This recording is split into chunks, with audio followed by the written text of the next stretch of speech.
નમસ્કાર વિદ્યાર્થી મિત્રો, ઈ લર્નિંગ ગુજરાતમાં આપ સૌનું હાર્દિક સ્વાગત છે. વિદ્યાર્થી મિત્રો, આજે આપણે ધોરણ 10 વિષય સામાજિક વિજ્ઞાનમાં ચેપ્ટર નંબર 4 ભારતનો સાહિત્યિક વારસો. હવે આ સાહિત્યિક વારસાની અંદર આપણે પ્રાચીન સાહિત્યની જો વાત કરીએ તો પ્રાચીન સાહિત્યને બે વિભાગોની અંદર વહેંચવામાં આવેલું છે.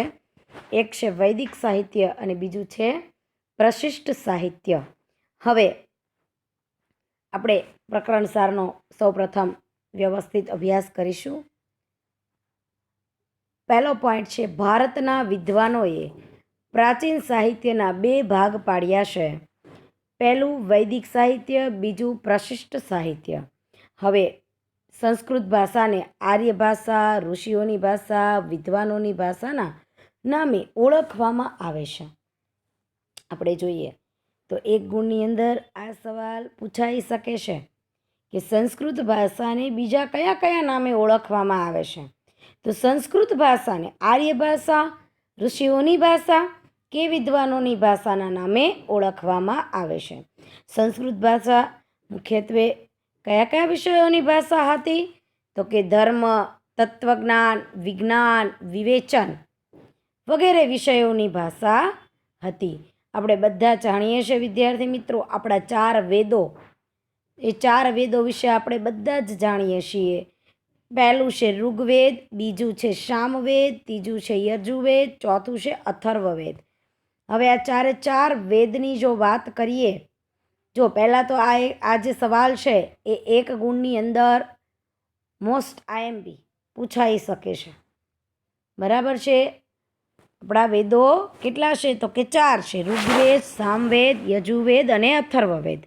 હવે ઋગ્વેદની વાત કરીએ તો ઋગ્વેદમાં સપ્ત સિંધુના પ્રદેશમાં આર્યોની રાજકીય, સામાજિક, આર્થિક અને ધાર્મિક બાબતોનું વર્ણન કરવામાં આવ્યું છે. ઋગ્વેદમાં કઈ બાબતોનું વર્ણન કરવામાં આવ્યું છે?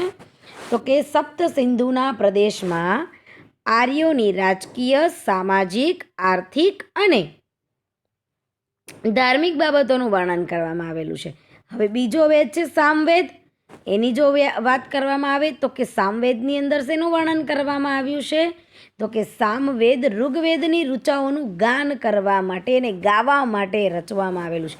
કોઈ પણ વેદને કઈ રીતે ગાવો, બરાબર છે, એનું વર્ણન શેમાં છે? તો કે સામવેદની અંદર કરવામાં આવ્યું છે.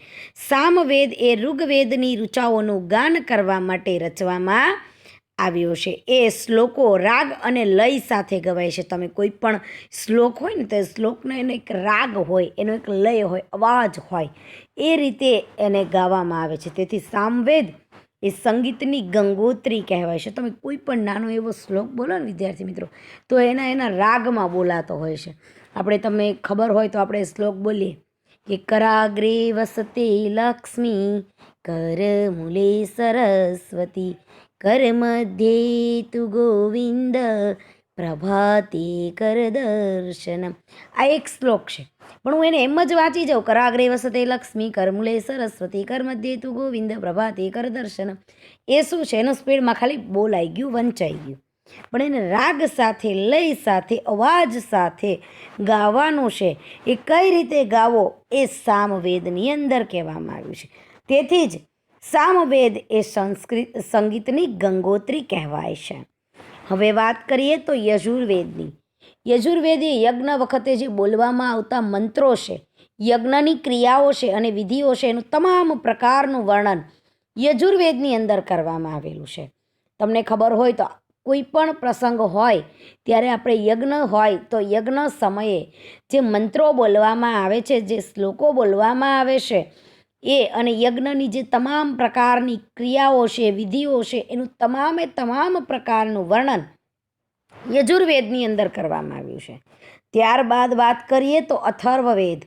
તો અથર્વવેદમાં અનેક પ્રકારના કર્મકાંડો અને સંસ્કારોની માહિતી આપવામાં આવેલી છે. આપણે જે કર્મ કરીએ છીએ, કર્મ અંગેની તમામ પ્રકારની માહિતી અને સંસ્કાર, 16 સંસ્કારની જો વાત કરીએ તો એ સંસ્કારોની વાત અથર્વવેદની અંદર કરવામાં આવેલી છે. વિદ્યાર્થી મિત્રો, આપણા 4 વેદોની અંદર કઈ માહિતી આપેલી છે એની ઉપર છેલ્લી ડિટેલ આપણે અહીંયા જોઈ. ઋગ્વેદ, સામવેદ, યજુર્વેદ અને અથર્વવેદ. બરાબર છે. હવે ઉપનિષદ સાહિત્યની વાત કરીએ તો ઉપનિષદ સાહિત્યમાં બ્રહ્માંડનો આરંભ એટલે કે આ બ્રહ્માંડની શરૂઆત કઈ રીતે થઈ, જીવન, મૃત્યુ, ભૌતિક અને આધ્યાત્મિક જગત, જ્ઞાન, પ્રકૃતિ અને અન્ય અનેક દાર્શનિક વિષયોનું વિવેચન ઉપનિષદ સાહિત્યની અંદર કરવામાં આવેલું છે. આ બહુ રસપ્રદ પાઠ છે વિદ્યાર્થી મિત્રો. આપણને એમ જ થાય કે નહીં, આ પાઠની અંદર કંઈક જાણવા જેવું છે, બરાબર છે, એવું આ પાઠની અંદર આપવામાં આવેલું છે. બ્રહ્માંડનો આરંભ, ખાલી એટલો શબ્દ સાંભળીએ ને ત્યાં આપણને એમ થાય કે શું આની અંદર એવું તો લખેલું હશે, કઈ રીતે બ્રહ્માંડની શરૂઆત થઈ હશે, જીવન શું છે, મૃત્યુ શું છે, ભૌતિક અને આધ્યાત્મિક જગત, જ્ઞાન, પ્રકૃતિ અને અન્ય અનેક દાર્શનિક વિષયો છે, એના વિશેનું તમામ પ્રકારનું વિવેચન ઉપનિષદ સાહિત્યની અંદર કરવામાં આવ્યું છે. ત્યાર પછીની જો વાત કરીએ તો વેદોના મંત્રોનો અર્થ સમજવા માટે તેના પર પદ સ્વરૂપમાં રચાયેલી ટીકાઓનો બ્રાહ્મણ ગ્રંથોમાં સમાવેશ થાય છે. વેદોના જે મંત્રો છે એની વાત કરીએ તો વેદોના મંત્રોનો અર્થ સમજવા માટે તેના પર પદ સ્વરૂપ, એક પદ લખાયેલા હોય, મતલબ પદ સ્વરૂપની અંદર લખાયેલી રચાયેલી ટીકાઓનો બ્રાહ્મણ ગ્રંથોની અંદર સમાવેશ થાય છે. આર્યોએ અરણ્ય વનમાં આશ્રમમાં રહીને સતત ચિંતન કરીને રચેલા તત્વજ્ઞાનથી સભર એવા સાહિત્યને આરણ્યકો કહેવાય છે. જો આર્યોએ ક્યાં રહીને તો કે અરણ્યમાં એટલે કે વનમાં રહી, આશ્રમમાં રહી ને સતત ચિંતન કરીને જે તત્વજ્ઞાનથી ભરેલા, તત્વજ્ઞાનથી સભર એવા સાહિત્યને આરણ્યકો કહેવાય છે. ત્યારબાદ જો આપણે વાત કરીએ તો આપણા ભારતના મુખ્ય 2 મહાકાવ્યો રામાયણ અને મહાભારત. રામાયણની જો આપણે વાત કરીએ તો રામાયણની અંદર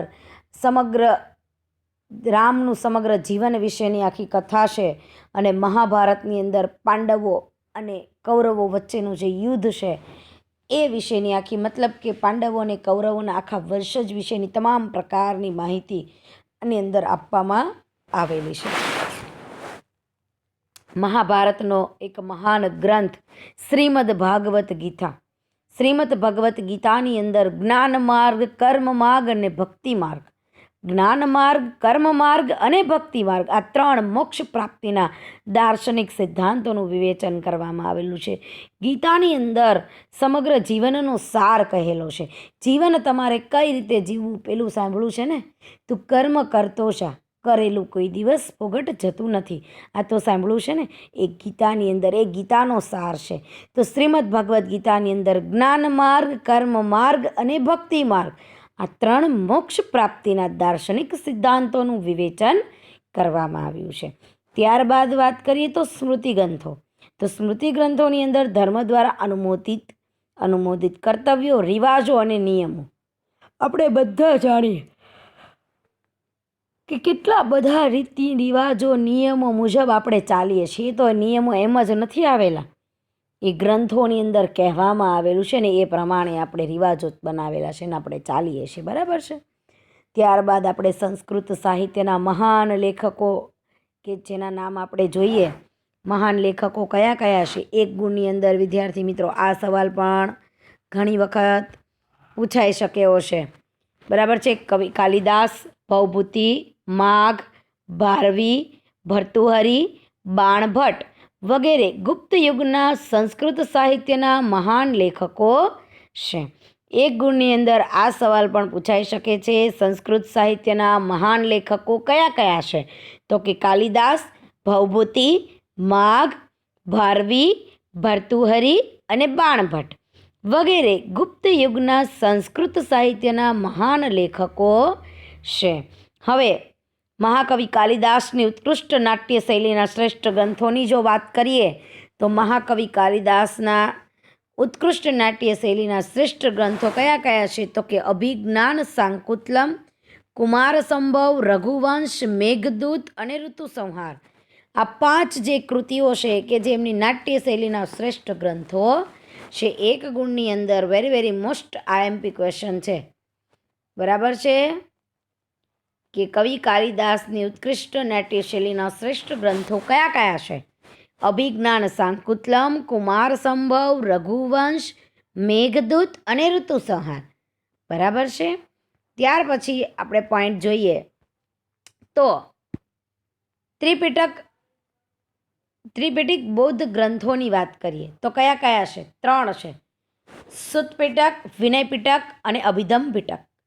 આ સવાલ પણ 1 ગુણની અંદર પૂછાઈ શકે છે. મોસ્ટ આઈએમપી ક્વેશ્ચન છે. બરાબર છે. સુત્ત પિટક, વિનય પિટક અને અભિધમ પિટક. પ્રાચીન યુગ દરમિયાન તમિલ, તેલુગુ, કન્નડ અને મલયાલમ. તમિલ, તેલુગુ, કન્નડ અને મલયાલમ એ 4 દ્રવિડ ભાષાઓનો વિકાસ થયો અને શિલ્પત્તિકારમ અને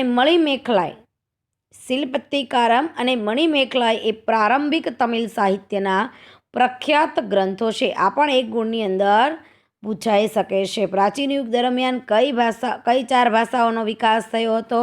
તો કે તમિલ, તેલુગુ, કન્નડ અને મલયાલમ. ત્યારબાદ કયા 2 ગ્રંથો તમિલ સાહિત્યના? તો કે શિલ્પત્તિકારમ અને મણિમેખલાય. આ બંને ગ્રંથો તમિલ સાહિત્યના છે. ત્યારબાદ છે મધ્યયુગમાં કાશ્મીરની વાત કરીએ તો મધ્યયુગમાં કાશ્મીરમાં સોમદેવે કથાસરિત સાગર અને કલ્હણે રાજતરંગિણી નામના 2 ગ્રંથો લખ્યા હતા. એ ખાલી જગ્યા, 1 ગુણ, MCQ, જોડકા વગેરેની અંદર પૂછાઈ શકે છે. હેતુલક્ષીની અંદર મોસ્ટ આઈએમપી. સોમદેવે કયો ગ્રંથ લખ્યો હતો? તો કે કથાસરિત સાગર. અને કલ્હણે કયો લખ્યો હતો? તો કે રાજતરંગિણી. આ 2 ગ્રંથો લખ્યા હતા. ત્યારબાદ છે કાશ્મીરના ઇતિહાસને આલેખ તો કલ્હણનો રાજતરંગિણી નામનો ગ્રંથ એ ભારતનો સર્વપ્રથમ ઐતિહાસિક ગ્રંથ છે. ભારતનો સર્વપ્રથમ ઐતિહાસિક ગ્રંથ કયો છે? રાજતરંગિણી. 1 ગુણની અંદર આ સવાલ પણ પૂછાઈ શકે છે. કાશ્મીરના ઇતિહાસને આલેખ તો કલ્હણનો કયો ગ્રંથ? રાજતરંગિણી નામનો ગ્રંથ ભારતનો સર્વપ્રથમ ઐતિહાસિક ગ્રંથ છે. ત્યાર પછી છે કવિ જયદેવ રચિત ગીત ગોવિંદ નામનો કાવ્ય સંગ્રહ સંસ્કૃત સાહિત્યનો અતિ સુંદર કાવ્ય ગ્રંથ છે. ચંદબરદાય રચિત પૃથ્વીરાજ રાસો હિન્દી સાહિત્યનો પ્રારંભિક ગ્રંથ છે. પૃથ્વીરાજ રાસો છે એ હિન્દી સાહિત્યનો પ્રારંભિક ગ્રંથ છે. કવિ જયદેવ રચિત કયો ગ્રંથ? તો કે ગીત ગોવિંદ નામનો કાવ્ય સંગ્રહ એ સંસ્કૃત સાહિત્યનો અતિ સુંદર કાવ્ય ગ્રંથ છે.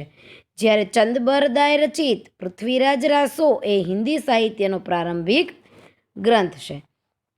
ત્યારબાદ વાત કરીએ તો પંપા, પોન્ના અને રન્ના. પંપા, પોન્ના અને રન્ના એ 3 કવિઓએ પ્રારંભિક કન્નડ સાહિત્યની ત્રિમૂર્તિ તરીકે ઓળખવામાં આવે છે.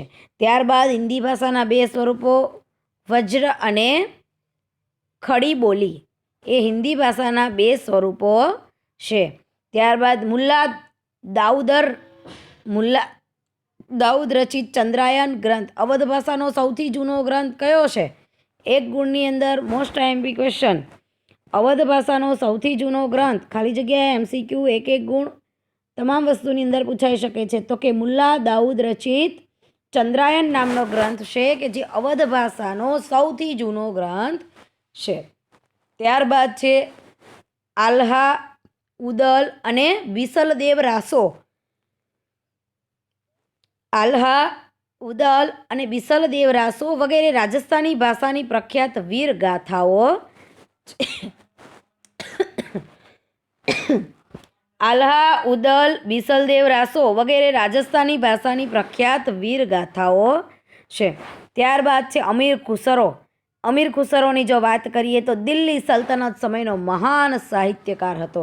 આશિકા, નૂ, સિપિહર અને કિરાતુલ સદાયન એ અમીર ખુસરોની મહત્વની કૃતિઓ છે. અમીર ખુસરો દિલ્હી સલ્તનત સમયનો મહાન સાહિત્યકાર હતો. તેણે કઈ મહત્વની કૃતિઓ લખેલી છે? તો આશિકા, નૂ, સિપિહર અને કિરાતુલ સદાયન એ અમીર ખુસરોની મહત્વની કૃતિઓ છે. હવે આપણે વાત કરીએ તો સંત તુલસીદાસ. રામચરિત માનસ જેણે અવધી ભાષામાં લખેલો છે. સંત તુલસીદાસ છે એ અને સુરદાસ એ મધ્યયુગના હિન્દી ભાષાના મહાન સાહિત્યકારો હતા. અને તુલસીદાસે અવધી ભાષામાં રામચરિત માનસ નામનો પ્રસિદ્ધ ગ્રંથ લખ્યો. ભોજપુરી અને અવધી એ 2 ભાષાની મુખ્ય બોલીઓ છે. જોજો, તુલસીદાસે અવધી ભાષામાં કયો પ્રસિદ્ધ ગ્રંથ લખ્યો છે? તો કે રામચરિત માનસ. અને ત્યારબાદ છે ભોજપુરી અને અવધી એ 2 છે એ હિન્દી ભાષાની મુખ્ય બોલીઓ છે. તુલસીદાસ અને સુરદાસ એ મધ્યયુગના હિન્દી ભાષાના મહાન સાહિત્યકારો હતા. ત્યારબાદ વાત કરીએ તો મધ્યયુગ દરમિયાન બંગાળીમાં સંત ચૈતન્યે, ગુજરાતીમાં નરસિંહ મહેતા અને મરાઠીમાં સંત નામદેવ અને સંત એકનાથે ભક્તિ ગીતો રચ્યા હતા. મધ્યયુગ દરમિયાન બંગાળીમાં સંત ચૈતન્ય, ગુજરાતીમાં નરસિંહ મહેતા, જેના નામથી તો આપણે સારી રીતે પરિચિત છીએ, મરાઠીમાં સંત નામદેવ અને સંત એકનાથ, એને પણ ભક્તિ ગીતો રચ્યા હતા. ત્યારબાદ વાત કરીએ તો આ મુક્ત માલ્યદા નામના ગ્રંથની રચના વિજયનગરના મહાન સમ્રાટ કૃષ્ણદેવરાયે કરી હતી. એક ગુણની અંદર આ સવાલ પણ વેરી મોસ્ટ આઈએમપી કે આ મુક્ત માલ્યદા નામના ગ્રંથની રચના વિજયનગરના મહાન સમ્રાટ કૃષ્ણદેવરાયે કરી હતી. કોણે કરી હતી? તો કે મહાન સમ્રાટ કૃષ્ણદેવરાયે કરી હતી. ત્યારબાદ અબુલ ફઝલની વાત કરીએ તો અબુલ ફઝલે આઈને અકબરી અને અકબરનામા નામના 2 પુસ્તકો રચ્યા હતા. આઈને અકબરીમાં ભારતીય રિવાજો, શિષ્ટાચારો, ધર્મ, દર્શન, દેશની આર્થિક સ્થિતિ અને જીવનના લગભગ તમામ પાસાઓનું વર્ણન કરવામાં આવ્યું છે. અબુલ ફઝલે કયા 2 પુસ્તકો લખ્યા હતા? તો કે આઈને અકબરી અને અકબરનામા નામના 2 પુસ્તકો લખ્યા હતા. આઈને અકબરીમાં ભારતીય રિવાજો, શિષ્ટાચારો, ધર્મ, દર્શન, દેશની આર્થિક સ્થિતિ તેમજ જીવનના લગભગ તમામ પાસાઓનું વર્ણન કરવામાં આવ્યું છે. ત્યારબાદ વાત કરીએ તો મુગલ બાદશાહ અકબર, એના નામથી તો આપણે બધા સારી રીતે પરિચિત જ છીએ. તો મુગલ બાદશાહ અકબરે મહાભારત, રામાયણ, અથર્વવેદ, શ્રીમદ ભગવદ્ ગીતા અને પંચતંત્ર વગેરે ગ્રંથોનો અનુવાદ કરવા માટે એક અલગ ખાતાની રચના કરવામાં આવી હતી. મુગલ બાદશાહ અકબર છે એ ભલે પોતે એક મુગલ હતા, છતાં પણ તે જે હિન્દુ ધર્મના ગ્રંથો છે તમામ ગ્રંથોનો અનુવાદ કરવા માટે એમને એક અલગ ખાતાની રચના કરી હતી. ત્યારબાદ મધ્યયુગ દરમિયાન વલી, મિરદર્દ, મિર્તકી, મીર નઝીર, અકબરાબાદી, અસદુલ્લા ખાન, ગાલિબ વગેરે મહાન કવિઓ થઈ ગયા. મધ્યયુગના મહાન કવિઓ કયા કયા હતા? તો વલી, મિરદર્દ, મિર્તકી મીર, નઝીર, અકબરાબાદી, અસદુલ્લા ખાન અને ગાલિબ વગેરે મહાન કવિઓ થઈ ગયા. એક ગુણની અંદર આ સવાલ પણ પૂછાઈ શકે છે. ત્યારબાદ વાત કરીએ તો નાલંદા વિશ્વવિદ્યાપીઠ બિહારના પટણા જિલ્લાના બંડગાંવ નામના ગામ પાસે આવેલી હતી. બરાબર છે? ક્યાં આવેલી હતી? નાલંદા વિશ્વવિદ્યાપીઠ બિહારના પટણા જિલ્લાના બંડગાંવ નામના ગામ પાસે આવેલી હતી. નાલંદામાંથી અભ્યાસ કરીને બહાર આવેલો વિદ્યાર્થી એવું કહેવાતો હતો કે ભારતનો આદર્શ વિદ્યાર્થી ગણાતો હતો. અને ભારતની સર્વશ્રેષ્ઠ જો વિદ્યાપીઠ હોય તો એ છે વિશ્વભરની અંદર શ્રેષ્ઠ ગણાતી વિદ્યાલય એટલે કે નાલંદા વિશ્વવિદ્યાપીઠ. નાલંદા વિશ્વવિદ્યાપીઠમાં વિશ્વભરમાં શ્રેષ્ઠતમ ગણાતા ગ્રંથાલયો હતા. અહીંની ગ્રંથાલયવાળો વિસ્તાર ધર્મગંજ કહેવાતો હતો કે ધર્મગંજના નામે ઓળખાતો હતો. ચીની પ્રવાસી યુએન સ્વાગે આ વિદ્યાપીઠમાં રહી અને બૌદ્ધ ધર્મનો અભ્યાસ કર્યો અને 657 જેટલા હસ્તલિખિત ગ્રંથો પોતાની સાથે ચીન લઈ ગયો હતો. ઈસવીસન 5મી થી 11મી સદી સુધી નાલંદા વિદ્યાપીઠની ખ્યાતિ અને પ્રસિદ્ધિ રહી હતી. નાલંદા વિશ્વવિદ્યાપીઠની જો વાત કરીએ તો એનો જે ગ્રંથાલયવાળો વિસ્તાર હતો એને કયા નામે ઓળખવામાં આવતો હતો કે ધર્મગંજ. ચીની પ્રવાસી યુએન સ્વાગે આ વિદ્યાપીઠની અંદર રહી અને બૌદ્ધ ધર્મનો અભ્યાસ કર્યો હતો. 657 જેટલા હસ્તલિખિત ગ્રંથો એટલે કે હાથે લખાયેલા ગ્રંથો એ પોતાની સાથે લઈ ગયો હતો. ઈસવીસન 5મી થી 11મી સદી સુધી નાલંદા વિદ્યાપીઠની ખ્યાતિ છે અને પ્રસિદ્ધિ છે એ ખૂબ જ રહી હતી. ત્યારબાદ ચર્ચા કરીએ તો તક્ષશિલા. તક્ષશિલા વિદ્યાપીઠ હાલના પાકિસ્તાનમાં આવેલ રાવલપિંડીની પશ્ચિમે આવેલી છે. આ વિદ્યાપીઠમાં વેદ, શસ્ત્રક્રિયા, ગજવિદ્યા, ધનુર્વિદ્યા, વ્યાકરણ, તત્વજ્ઞાન, યુદ્ધ વિદ્યા, ખગોળ અને જ્યોતિષ વગેરે વિષયોનું શિક્ષણ આપવામાં આવતું હતું. તક્ષશિલા વિદ્યાપીઠની અંદર શેનું શિક્ષણ આપવામાં આવતું હતું? તો કે પાકિસ્તાનમાં આવેલ રાવલપિંડીની પશ્ચિમે આ તક્ષશિલા વિદ્યાપીઠ આવેલી છે. તો આ વિદ્યાપીઠની અંદર વેદ, શસ્ત્રક્રિયા, ગજવિદ્યા, ધનુર્વિદ્યા, વ્યાકરણ, તત્વજ્ઞાન, યુદ્ધ વિદ્યા, ખગોળ વિદ્યા અને જ્યોતિષશાસ્ત્ર વગેરે વિષયોનું શિક્ષણ આપવામાં આવતું હતું. ત્યારબાદ કૌટિલ્યએ, ચંદ્રગુપ્ત મૌર્યએ, કૌશલ રાજા પ્રસેનજીતે અને વ્યાકરણ શાસ્ત્રી પાણિનીએ આ વિદ્યાપીઠમાં શિક્ષણ લીધું હતું. કોણે કોણે? કૌટિલ્યે, ચંદ્રગુપ્ત મૌર્યે, કૌશલ રાજા પ્રસેનજીતે અને વ્યાકરણ શાસ્ત્રી પાણિનીએ આ વિદ્યાપીઠમાં શિક્ષણ લીધું હતું. કાશીના રાજકુમારો તક્ષશિલા વિદ્યાપીઠમાં જ શિક્ષણ લેતા હતા.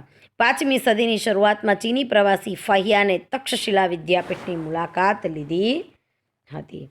ત્યારબાદ યાત્રાધામ વારાણસી એટલે કે કાશીમાં ઈસવીસન પૂર્વે 7મા સૈકામાં ભારતનું પ્રસિદ્ધ વિદ્યા કેન્દ્ર હતું. પહેલાં કોઈ પણ જ્ઞાન મેળવવું હોય ને, જે અત્યારે પણ હાલમાં જે બ્રાહ્મણો છે ને એ વિદ્યાર્થી મિત્રો ભણવા માટે કાશી જાય, એનું કારણ છે કે કાશીની અંદર એ હિન્દુ ધર્મનું કેન્દ્ર કહેવાય, કે ત્યાં તમામ પ્રકારની હિન્દુ ધર્મ વિશેની એ લોકોને શિક્ષણ આપવામાં આવે છે.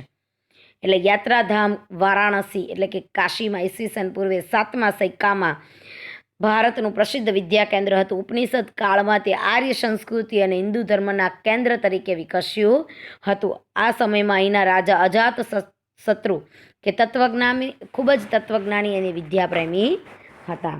હવે વાત કરીએ તો કાશીની અંદર ભગવાન બુદ્ધ, આદિ શંકરાચાર્ય, ચૈતન્ય મહાપ્રભુ અને પુષ્ટિ માર્ગના પ્રવર્તક વલ્લભાચાર્ય માટે વારાણસી એટલે કે કાશીનું ખૂબ જ મહત્વ હતું.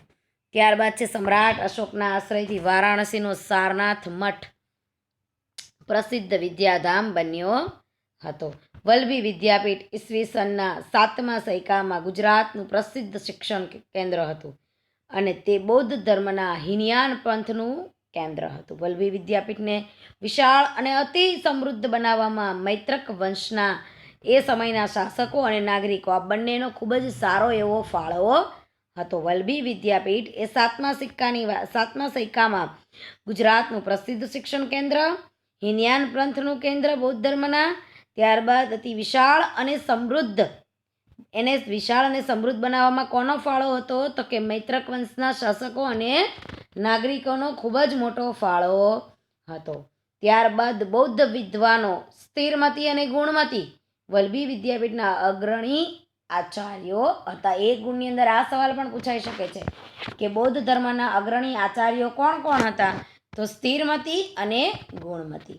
ત્યારબાદ વલ્લભી એક રાજધાની અને આંતરરાષ્ટ્રીય બંદર હતું. મૈત્રક વંશના રાજવીઓ સનાતની હોવા છતાં પણ મહાન આશ્રયદાતાઓ હતા. વલ્લભી વિદ્યાપીઠમાં દેશ વિદેશથી વિદ્યાર્થીઓ અભ્યાસ માટે આવતા. ખરેખર તે આંતરરાષ્ટ્રીય વિદ્યાપીઠ હતી. ચીની પ્રવાસી ઇત્સિંગ વલ્લભી વિદ્યાપીઠથી પ્રભાવિત બન્યો હતો. ભારતની વિશ્વવિખ્યાત વિદ્યાપીઠો કઈ કઈ હતી? પ્રાચીન ભારતની વિશ્વવિખ્યાત વિદ્યાપીઠ કઈ કઈ હતી? તો કે નાલંદા, તક્ષશિલા, વલ્લભી અને વારાણસી. નાલંદા, તક્ષશિલા, વલ્લભી અને વારાણસી એ પ્રાચીન ભારતની વિશ્વવિખ્યાત વિદ્યાપીઠો હતી. વિદ્યાર્થી મિત્રો, અહીંયા આપણે પ્રકરણ 4 પૂર્ણ થાય છે. હવે આપણે નેક્સ્ટ લેક્ચરની અંદર ક્વેશ્ચન નંબર 1 થી શરૂઆત કરીશું. ધન્યવાદ વિદ્યાર્થી મિત્રો.